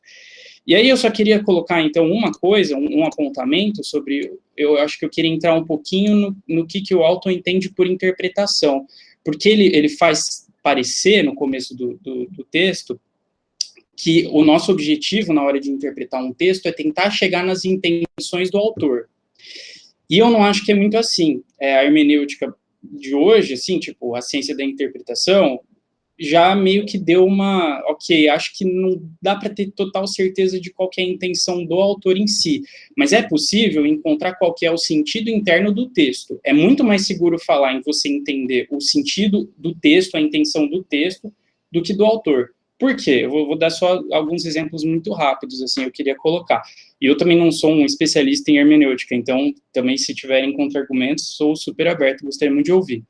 Mas, por exemplo, primeiro, a gente não tem pleno conhecimento de todo o contexto do autor bíblico, então não tem tudo ali. A gente pode chegar a algo perto, mas eu acho que é muito claro que, por exemplo, quando a gente escreve alguma coisa, não são todas as nossas intenções para o texto que chegam no texto de fato, sabe? Qualquer um que apresentou um trabalho acadêmico sabe disso, que o orientador lê e fala, não, beleza, mas você está me falando uma coisa, que é o que eu acho que você quer, mas o seu texto não está dizendo isso. Porque faltou isso, faltou aquilo, você colocou isso aqui a mais. E o texto, de alguma forma, ele ganha uma vida própria, que é um pouco independente do seu autor. E eu acho que isso é super normal e saudável. Não estou dizendo que tem um problema nisso, só estou dizendo que quando a gente vai discutir interpretação, isso é importante de se ter em conta. Outra coisa, as profecias, né? Quem não vai lembrar lá do sumo sacerdote que ele fala na época de Jesus, né? Que é melhor que um homem só morra por toda a nação judaica, né? E ele fala pensando numa coisa, mas o que ele quis dizer, né? Que é a profecia lá que Jesus ia morrer pelo povo judeu é outra coisa. Então, existe também uma distância entre o que a gente acha que a gente está falando e o que a gente de fato está falando, e o sentido que o que a gente está falando ganha. Espero que esteja ficando claro, gente. Se também não ficou claro, alguém pergunta aí no chat que eu repito. Explico de outro jeito. Ou ainda, por exemplo, e no texto de Gênesis, tá? Então, aí no texto de Gênesis, por exemplo, que tem o chamado proto-evangelho, que é quando Deus fala que o descendente da mulher vai lutar contra a serpente, né? E aquele texto, ele está fazendo uma profecia sobre Jesus Cristo, que ele é o descendente verdadeiro, né, da serpente, da mulher, e ele vai esmagar a cabeça da serpente, que é o Satanás, que é o diabo. Eu duvido muito que o autor lá, o cara, o escriba ali, que estava inspirado por Deus, sabe lá Deus quantos mil anos atrás, que ele realmente tinha uma ciência de que ele estava fazendo uma profecia sobre Jesus Cristo. É muito possível que ele não tivesse essa noção, mas o texto tem esse sentido, e não dá para negar isso. Então, o sentido do texto, exatamente, ele não teria como saber que era Jesus. Ele poderia, às vezes Deus revela, né, que é o que Jesus fala em João 8, quando ele está falando sobre Abraão, né, e ele diz que Abraão viu o meu dia, né, e se alegrou no meu dia. Então, a gente tem motivos para crer que Abraão, de fato, viu Jesus, mas a gente não sabe se todos os personagens bíblicos viram Jesus, então a gente não sabe como é que é, e muito menos que todos os escritores bíblicos viram Jesus. Então, o que eu quero dizer é isso, que o texto, ele escapa muitas vezes, o sentido do texto, ele é mais rico, ele escapa, ele alcança outros níveis que o próprio autor daquele texto não tem domínio. Isso sem falar também no formato do texto que a gente tem hoje, que ele é um pouco diferente do que era o texto quando ele foi escrito. Então, tem muitos processos aí que precisa levar em conta, que eu acho que tornam uma afirmação do tipo, vamos encontrar o que o autor queria, a intenção do autor, eu acho que isso acaba caindo um pouco numa ingenuidade, eu acho que é muito difícil chegar lá, tá bom? Mas é possível, sim, você analisar o texto, você analisar, por exemplo, o cânon inteiro, a gente tem X livros aí da Bíblia, 60 e tantos, a gente consegue entender, bom, com todos esses livros aqui, que história que está sendo contada nesses livros? E essa história, às vezes, pode escapar daquilo que cada autorzinho de cada texto pensava, mas tem um sentido ali, e eu acho que é isso que a gente tem que olhar, tá bom? O Arthur levantou a mão. Fala aí. Perfeito. Gente, deixa eu só comentar isso rapidinho, do Amadeu, aí eu já passo para o Arthur. Tem uma coisa que é importante, que é pensar, me veio isso agora, né? Que a teologia, teologia como qualquer outra ciência, né? Qualquer outra investigação sistemática sobre alguma coisa, ela pretende chegar o mais próximo possível do que a realidade realmente é, né? A gente faz isso por aproximação em todo o campo.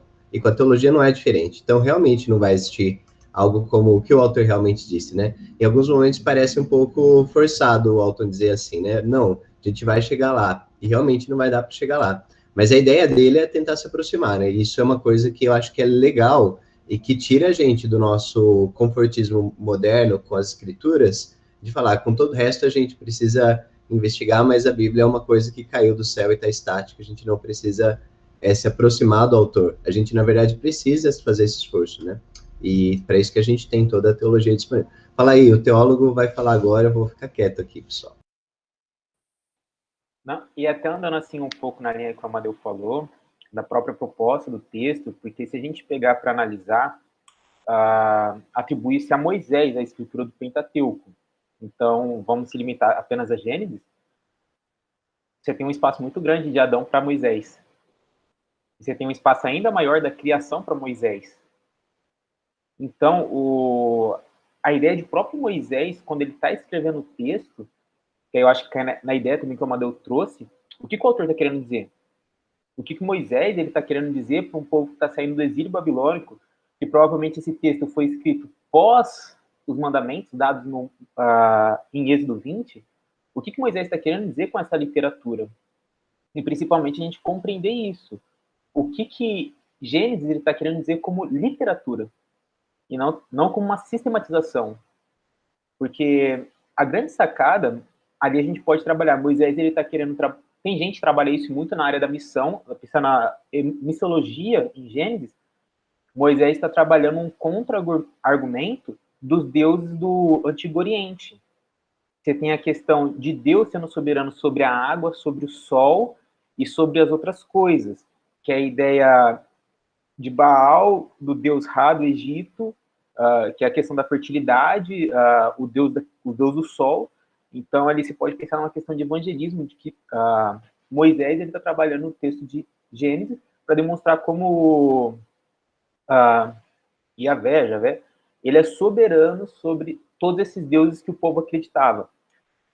Aí a gente também cai, como o Jesus também comentou, na questão da sistematização dos nossos ensinos, que são muito bons, mas, ao mesmo tempo, eles puxam o debate para outra área, que aí eu prefiro mais, como foi argumentado ao longo de todo o nosso estudo, a questão da própria literatura.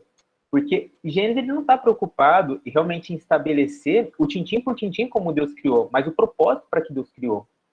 E como que isso se aplica diretamente na nossa vida. Porque se a gente força Gênesis a dizer cientificamente aquilo que nós conhecemos hoje, a gente está forçando o texto e a gente está sendo muito ignorante com a própria proposta. E, ao mesmo tempo, uma coisa não se contradiz à outra. E esse próprio jogo de tentar deixar o texto dizer aquilo que ele quer dizer e ser fiel a isso é a grande luta. Porque a gente quer expor algumas coisas a mais, o que o Amadeu levantou. De 1 a 6, quanto tempo se passou? Passou realmente 6 dias? Cientificamente, não. Cientificamente, a criação do universo, a criação da Terra, a formulação da Terra foi muito mais tempo. Porém, isso não é o propósito do livro de Gênesis tratar para a gente. Olha, teve toda essa questão que foi ocorrendo. Moisés, ele quer trabalhar quem é Deus, quem é o ser humano na criação e qual que é o nosso espaço de atuação dentro de tudo isso. Queria fazer um comentário. Obrigado, Arthur. Muito bom. Sempre excelente. Manda ver, Mar. Muito bom, gente. Cada pessoa que está fazendo uma fala está dando mais pontos de onde eu queria partir, mas eu vou fazer a minha fala a partir da apresentação da Mar. Mar, no finalização já, né, entendendo então que Gênesis se propõe a um relato funcional e não material, você colocou lá 24 pontos, que eu acredito que sejam do livro. Eu não li esse capítulo, então me nutri pela Mar hoje.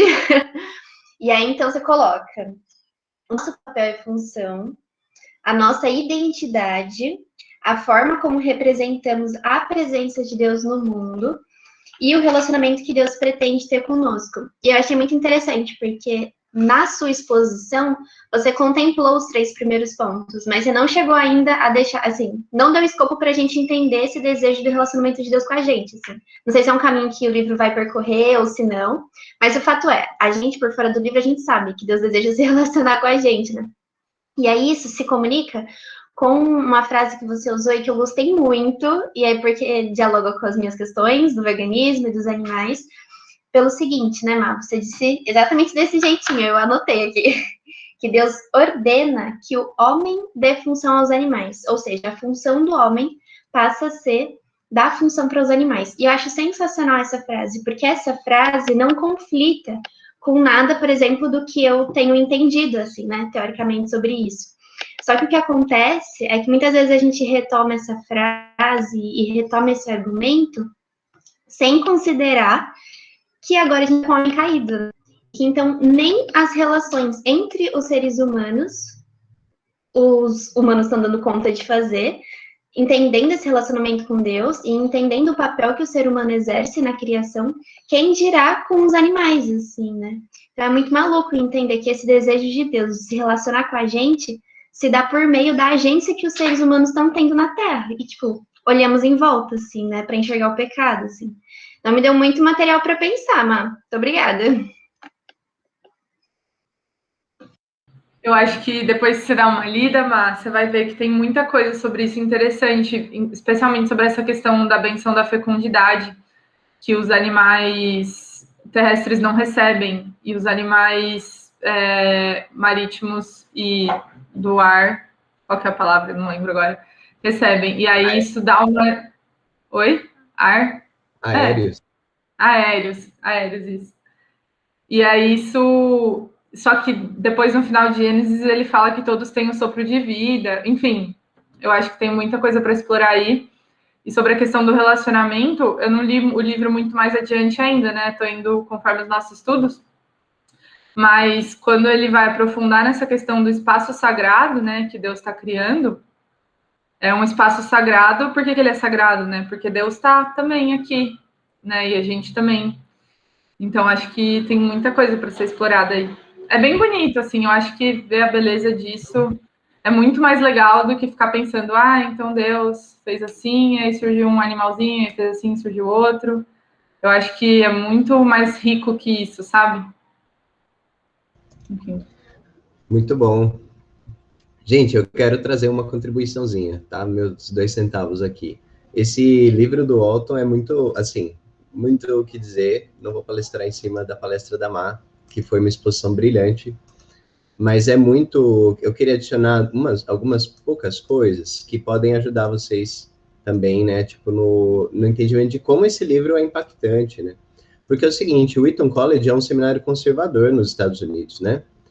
E conservador teologicamente não tem paridade com o nosso conservador liberal político, né? Quando a gente fala conservador, fala, esses conservadores, na verdade aqui, gente, todo mundo provavelmente é conservador, tá bom? Teologicamente.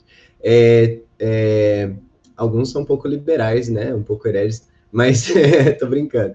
Mas aqui a gente está falando de um seminário que é conservador. É um seminário que é historicamente nos Estados Unidos ligado à teologia conservadora, né? E formou grandes teólogos conservadores ao longo aí das suas dezenas, séculos de existência, né? Porque é um seminário criado no século XIX, se eu não me engano. E então é muito interessante, porque não dá para você questionar muito o Walton, né? Eu tive na primeira conferência, e eu remeto isso porque é uma coisa bem interessante, bem bacana do ponto de vista de como a pessoa lida, né? Como o teólogo lida com as escrituras. Eu vi as palestras do John Walton depois de uma mesa de conversa muito interessante com o pessoal de teologia conservadora brasileira. E o pessoal de teologia conservadora brasileira olhava para as coisas do Walton e achava aquilo um pouco liberal, assim.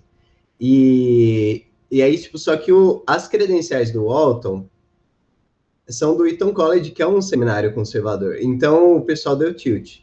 E aí eles tentavam conversar do modo de teologia conservadora brasileira, sendo que o cara tá fazendo teologia conservadora. Dá para entender o Chabu? E na teologia conservadora, feita num dos melhores seminários americanos, é normal você discutir Gênesis sem você falar em categorias de literalismo e tudo mais, e falar de inerrância como que ligada ao literalismo, sem separar o que é inerrância, o que é literalismo e o que é uma coisa e outra, né? Então, isso é uma coisa importante, né? A gente está vindo aí de um contexto que é importante, né? O cara não está querendo dizer que o texto bíblico não é autoritativo, que não é inerrante, embora o conceito de inerrância seja muito complexo de debater, né? Outro dia a gente pode entrar nessa discussão aí, mas o que significa ser inerrante? Isso é outro ponto debatível, né? E o John Walton, ele fala assim, eu acredito na inerrância, mas aí ele vai fazer uma nota de fim, lá não sei quem leu a nota de fim, ele fala assim, e inerrante, né? Ele fala assim, a escritura tem autoridade, e aí ele põe na nota de rodapé, de fim, né? E inerrância, embora o conceito de inerrância, tal e tal, dá para discutir. Deixa isso para lá, o papo só para contextualizar, né? Porque a gente está falando aqui, então, o que acontece? O debate entre esses caras foi muito estimulante, porque depois de debater muito, fala assim, não, você está errado, Walton, meu Deus, como assim? Isso abre precedente para várias coisas. E aí o Walton falou, não, cara, eu só estou tentando chegar mais perto do que o cara está dizendo mesmo, do que o autor do texto, os autores, né? disseram. Então, isso é uma coisa que a gente precisa ter em mente, né? Ele está tentando fazer teologia que possa ajudar a nossa devoção, não simplesmente desconstruir o texto ou destruir a interpretação, a autoridade da Bíblia, né? Aí, gente, entra um ponto espinhoso, né, que eu acho, assim, que é outra coisa que eu ia comentar, que é essa questão, né, autoridade bíblica e a autoridade da ciência, que sempre que a gente entra nesse assunto, eu acho que ele foi muito sábio na introdução em tentar tirar, assim, um pouco o pé disso, e tentar, assim, tentar colocar o debate em outros termos, né? Ele, antes de qualquer coisa, ele vai falando sobre como Gênesis é um texto antigo, a proposição 1, de que a gente não pode impor nossas lentes e tudo mais. E sempre que cai nesse assunto, a gente precisa falar sobre esse lance da autoridade bíblica e da autoridade da ciência, que dá outros e vários... parte central do nosso debate aqui, de todos os encontros, é onde a gente estabelece a autoridade da Bíblia e onde a gente estabelece a autoridade da ciência.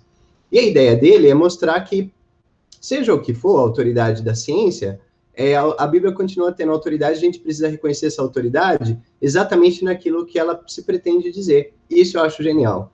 Naquilo que ela se pretende dizer, ela tem autoridade do modo como ela tem autoridade. Naquilo que ela não pretende dizer e não pretendia, ela não tem autoridade porque ela não se propunha a se colocar como autoridade a respeito disso. Então, isso diz respeito não só ao debate sobre evolução, mas eu já vi muita gente tentando achar, por exemplo, relatos do Big Bang, né, no texto de Gênesis 1. Então, falar, nossa, a Terra era sem forma, e de repente haja luz, aí houve luz. Aí isso coincide com a formação da luz.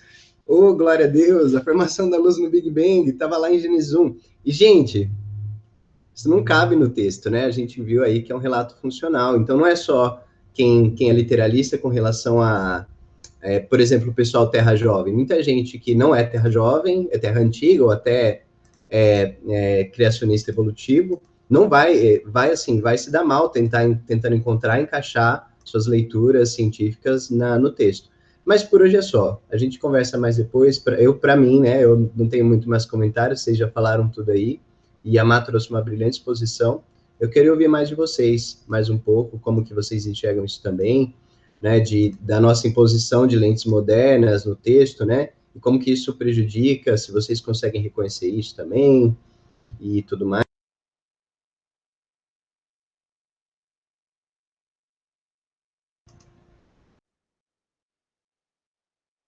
Em particular, a Má, né, que fez a exposição, o que ela achou disso tudo? Quero ouvir mais de vocês, né? Mas posso ficar falando aqui 2 dias, 7 dias, posso ficar falando. Gente, é um desafio, assim, eu acho que é um grande desafio. Eu particularmente, assim, na minha história, eu sempre achei muito esquisito esse debate aí de evolução versus Gênesis, assim, e, tipo, teve alguns momentos, vários, antes de entrar na faculdade, tudo, que eu realmente achava que não dava, assim, que não tinha como, porque eu lia e falava assim, ué, mas Deus falou assim, haja luz, e Deus falou assim, haja animais terrestres, sei lá, a Terra produza, né, animais terrestres. Então, não tem como ter sido de outro jeito. Só que essa questão do olhar que a gente tem, né, e eu acho que muitas vezes a gente vai com esse olhar muito ingênuo. Só que aí, eu fiquei pensando muito sobre isso, assim, de 2 tipos de ingenuidade que a gente olha para o texto bíblico. Não só Gênesis. Eu acho que tem um tipo de ingenuidade bom e tem um tipo de ingenuidade ruim. O tipo de ingenuidade ruim é quando a gente lê e fala, é isso, ponto. Com as nossas lentes, do jeito que a gente está vendo, a gente olha para isso e fala que é uma coisa desse jeito mesmo, uma narrativa 100% material, e que foi desse modo. Esse é um olhar ingênuo ruim. Mas eu acho que tem um olhar ingênuo bom, que é um olhar meio mágico, assim, sabe? Eu fiquei pensando nas Crônicas de Nárnia, eu ia até trazer para a gente ler, só que eu falei, já está meio grande a apresentação. Mas nas Crônicas de Nárnia tem uma narrativa do Aslan criando Nárnia, né? E você olha para aquilo, você já está lendo um texto literário, assim, uma narrativa literária, não sei outra palavra que usar sem ser essa. Então você já está num olhar de um reino mágico que está sendo criado. Você já sabe o que vai acontecer em Nárnia e você sabe que vai ser assim, as coisas com um brilhozinho, assim, sabe? E esse é um olhar ingênuo bom. Eu acho que quando a gente olha com esse olhar para Gênesis 1 e 2 também, até, a gente ganha muita coisa nova, sabe? E aprende muito mais com o texto e tem aprendizados muito mais valiosos do que um olhar ingênuo ruim, literal. Porque no fundo, não vai valer tanto assim para a nossa vida se a gente souber qual foi o processo, o mecanismo que Deus usou para criar o ornitorrinco. Né? Como a gente vai aplicar isso na nossa vida? Agora, se a gente entende o que Deus queria com a criação do ornitorrinco, talvez esse seja um aprendizado muito mais valioso, né? Enfim, todas essas coisas eu fiquei matutando, gente, mas é isso. Então, o legal também é ele fazer a separação, né, Má? Tipo assim, do que é o relato de Gênesis, que o relato é funcional, mas isso não significa que não tenha sido ex nihilo, né? Deus criou materialmente o mundo como ele é, e a gente precisa reconhecer isso. Só que isso aparece no Novo Testamento. O McGrath já tinha falado sobre isso no Ciência de Deus, né? Para quem acompanhou a série de estudos, de como que essa visão de que Deus criou materialmente o mundo está linkada a uma posição cristológica, né? Assim, a gente precisa reconhecer que Jesus não é somente aquele que ordena o cosmos com a sua palavra, que Deus, a sabedoria com a qual Deus ordenou o mundo, que é o próprio Deus, mas ele é o fundamento último de toda a realidade material, né? Então, isso é uma coisa importante que aparece, mas é revelado em Jesus. E não é que os hebreus não acreditavam nisso, né? Alguém poderia até achar que os hebreus acreditassem em uma versão de deidade que só modelou o mundo. Na verdade, eles criam, provavelmente, né, que Deus criou o mundo material, mas eles não estavam tão interessados nisso. O ponto é que várias sínteses de hebraísmo antigo com neoplatonismo geraram bizarrices, assim, né, como a de que Deus criou o mundo, não criou o mundo materialmente, mas somente ordena. E Deus parece, então, um demiurgo. Aí surge o gnosticismo e tudo mais, os cristãos precisam lidar o gnosticismo. Por isso eles precisam do texto do Novo Testamento falando, Jesus realmente criou materialmente as coisas. A gente não está falando só de criação funcional, mas a gente está falando de criação material também.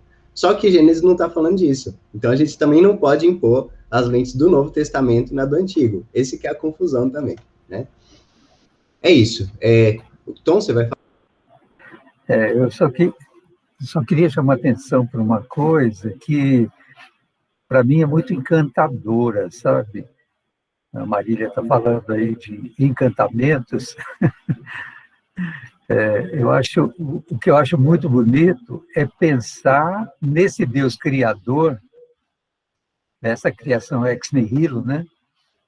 Que ele não estava em algum lugar criando algo, como se Deus está no universo, né? Mas aquela ideia de que qualquer coisa, seja material ou de outra categoria, estava já em Deus. Deus gestou tudo isso, né? Então, não é que Deus está no universo, o universo está em Deus, o céu está em Deus, né? Isso eu acho que demonstra, quando a gente olha para a Terra e vê as coisas tão bonitas, né? Que tudo isso estava em Deus e continua estando em Deus e nós também. Então, isso para mim é uma coisa assim, que me enleva.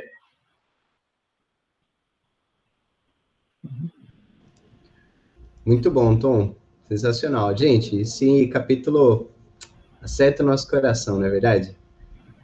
O Arthur tem um negócio que ele vai mostrar pra gente, né, Arthur, sobre os sentidos de fazer, né, dos verbos lá, né, do Bará e Azá. Só um minutinho, rapidão. Eu vou abrir aqui. Tranquilo. Enquanto isso, eu queria eu queria passar para vocês link de palestras sobre isso, né? Ó, essa aí que eu mandei agora é do Saião, do Luiz Saião, que é tipo um teólogo conservador. Isso também é outro tilt na cabeça da galera, né? Mas o teólogo é batista, conservador, que fala sobre Gênesis, e ele foi a primeira pessoa que eu ouvi falar sobre os dias 1, 2 e 3 serem o espaço e 4, 5, 6 preenchendo, né? Isso em 2014, eu fiquei tipo, meu Deus, existe sanidade nesse mundo. Aí eu encontrei, eu achei muito legal. E ele fez uma palestra bem parecida na Conferência 1. E essa outra aqui é do John Walton também, do John Walton, né? Essa é do John Walton mesmo, na CN1. Na mesma playlist que tá aí, vai aparecer no YouTube de vocês, quando vocês abrirem a playlist também, tem a outra palestra dele sobre o mundo perdido de Adão e Eva, mas essa é sobre o mundo perdido de Gênesis 1, que é baseado no primeiro livro dele, e que discorre sobre mais ou menos os 3, 4, 5 primeiras proposições, né? Do nosso... E a Marília fez aí, acho que até a 3, né? Vai mais ou menos até a 5, escorrendo o material do mundo perdido de Gênesis 1. E é muito interessante também, gente. Muito, assim, dá um resumão. Diz aí, Arthur.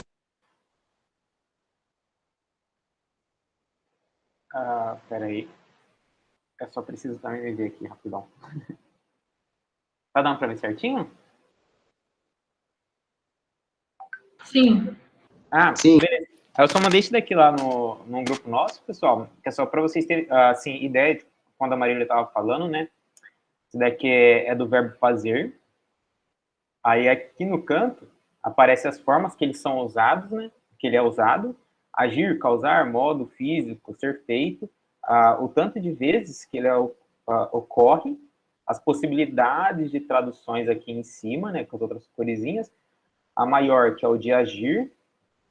Isso daqui é um azul, eu sei, mesmo sendo daltônico, então. E aqui no canto direito, a ocorrência, mas aqui não vai dar para você ver, porque aqui eu passando o mouse pelo programa, ele mostra em quais livros ele faz. Aí se eu abrisse aqui, ele também demonstraria. E esse outro, peraí, o do Bará. Que é a mesma ideia, que é de criar, poucas vezes é ser criado, mas aqui é em outra flexão verbal. Aqui ó, as outras, mesmas questões. Deus criador, você vê aqui que é a maior parte. Fazer, causar, a questão de criar. E aqui no canto também. Aí era isso. É interessante isso, porque o que ele fala é justamente que esses verbos não são intrinsecamente materiais, né? E a gente vê os diferentes usos e nem todos esses usos requerem um objeto material, né? Daí que é da hora. Queria entender mais dessas coisas, um dia ainda vou. Eu queria perguntar uma coisa bem rápida. Alguém conhece a estudiosa Ellen Van Voorde? Poderia falar alguma coisa sobre ela? Já ouviram falar dela? Alguém que já ouviu falar dela, o que acha dela? O nome não é estranho para mim, viu, Wellington? Mas eu, assim, não sei nem o contexto, nem o que diz. Não, ela é uma estudiosa holandesa. E, assim, ela teve envolvida em algumas polêmicas no que ela já chegou a falar, mas assim, não quero me referir às polêmicas, mas eu quero me referir às interpretações, aos estudos dela sobre Bara, sobre o verbo, e algumas outras coisas de Gênesis mesmo. Tá num repositório dessa faculdade, que eu não lembro o nome agora, mas eu já achei já o link para ver todos os estudos dela, né? Aí, só que assim, eu não vi mais gente falando dela, é por isso que eu tô perguntando, mas eu cheguei a estudar um pouco o que ela diz, e é muito, assim, bastante detalhado sobre o hebraico, sabe? Teve coisas assim que dá para entender, outras coisas que é muito gramatical, né? Mas é interessante o que ela fala sobre Bara, sabe?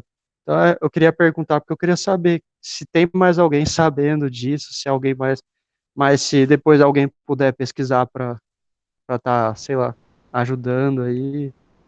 Até agora eu não vi mais ninguém. Coloca o nome no chat, o Wellington, a gente dá uma olhada aí. Eu não ouvi a Ana Azevedo. Eu queria ouvi-la sobre as questões de linguagem, linguística, né? Tudo mais, daria um caldo muito bom. Depois, se a Ana quiser falar alguma coisa também. E os que ficaram quietinhos, né? Que muita gente ficou quietinha aí.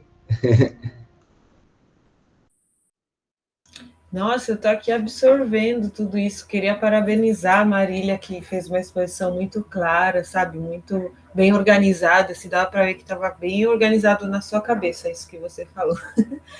E não, para mim é muito bom, porque, inclusive, não tem nada a ver agora, mas se eu um dia vou fazer uma tatuagem, eu quero tatuar. No princípio, Deus criou os céus e a terra. É a única coisa que eu quero tatuar na minha vida.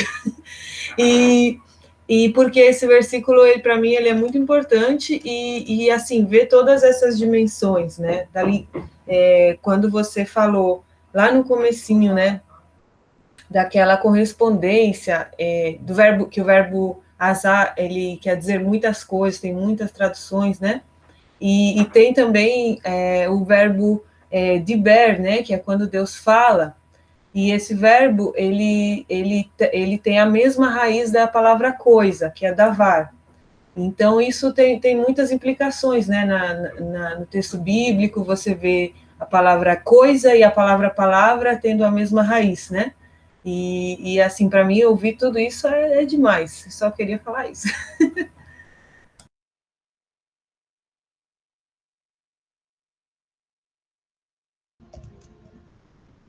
Muito bom, Ana. Bom, Gente, algum comentário final, adicional? Estamos acabando, né, Mar? só tem um aviso que eu não quero que o pessoal vá embora antes de dar.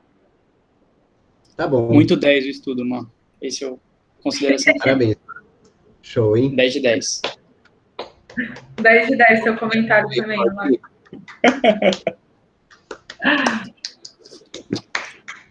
Gente, obrigado a todos que vieram. Mar, pode dar seu recado aí. E quem mais tiver recados para dar, os informes. Gente, é que o informe é muito importante. É assim, o informe mais importante que a gente vai dar nesse semestre é que a gente vai ter um seminário local de Campinas. Quem acompanha a BC2 sabe que sempre tem alguns seminários locais que... O que acontece? Não é a gente que faz isso. Quem faz isso é o escritório da BC2. Então, vem lá o Guilherme de Carvalho, Marcelo Cabral, Roberto Covolan, outras pessoinhas bem fracas, assim, da BC2. Então, eles vêm conversar só com a gente. Inclusive, o último dia do seminário é um dia que a gente realmente só para tirar dúvidas com eles e conversar com eles. Então, vai ter algumas palestras ao longo da semana e no último dia a gente vai trocar essa ideia. E é um ótimo espaço para quem está chegando, mas é um ótimo espaço também para você convidar amigos que se interessem pelo tema, mas que por algum motivo, tipo, não tem interesse em participar de um grupo tão frequente. Então, é assim, um lugar para a gente entender o rolê do que é a BC2, o que a gente faz, o que a gente conversa, quais são os principais temas e autores. E isso vai ser dos dias 13 a 15 de abril, tá muito chegando. Vai ter uma inscrição, um link de inscrição que eu vou mandar lá no grupo para vocês e vai estar nas redes sociais da ABC2 Associação e da ABC2 Campinas. Então, salvem essas datas, tá bom? Do dia 13 a 15 de abril, terça, quarta e quinta, à noite. E a gente vai se falando até lá. Mas salvem a data fortemente, que vai ser muito da hora.